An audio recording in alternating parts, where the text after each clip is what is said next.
నూజివీడు నియోజకవర్గం రూరల్ మండలం దేవరగుంట గ్రామం వద్ద ఎండీఓ మరియు ఈ కార్యక్రమ నోడల్ అధికారి శ్రీ విజయ్ కుమార్ గారి ఆధ్వర్యంలో మండల గృహ నిర్మాణ అధికారి శ్రీ సిహెచ్ విశ్వేశ్వరరావు గారి అధ్యక్షతన జరిగింది.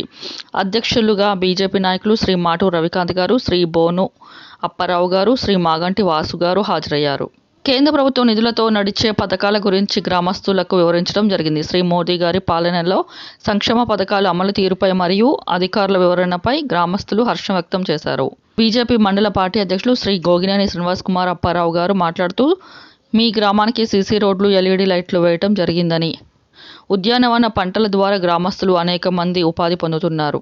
త్వరలో మీ పంచాయతీ పాలకవర్గం తీర్మానం చేసి ప్రభుత్వానికి నివేదిక ఇస్తే గ్రామంకి ఎంఎన్కే జాతీయ 6 లైన్ల రహదారి నుండి కామిలేరుపై వంతెన నిర్మాణంతో కూడిన ఎగ్జిట్ రహదారి వస్తుందని, ఆయుష్మాన్ భారత్ ద్వారా 5 లక్షల ఆరోగ్య బీమా మరియు ఉచిత రేషన్, జల జీవన్ మిషన్ జాతీయ గ్రామీణ ఉపాధి హామీ పథకంలో ఆర్బీకే సచివాలయం బిల్డింగ్కి నిధులు కేంద్రం ఇచ్చింది. ఉజ్వల ఉచిత గ్యాస్ కనెక్షన్ ఇవ్వటం జరుగుతుందని, ఉచిత రేషన్, మా కిసాన్ పథకం ద్వారా రైతులు 6,000 రూపాయలు ఇవ్వటం జరుగుతుందని, అలాగే విశ్వకర్మ యోజన పథకంలో అమలులో ఉంది కావున అర్హులైన చేతి వృత్తుల వారు నమోదు చేసుకుని కేంద్ర ప్రభుత్వం ఇస్తున్న లబ్ధి పొందాలని, కేంద్ర ప్రభుత్వం ఇస్తున్న పథకాల గురించి సూచించి ప్రజలకు ఉపయోగకరంగా ఉంటుందని అన్నారు.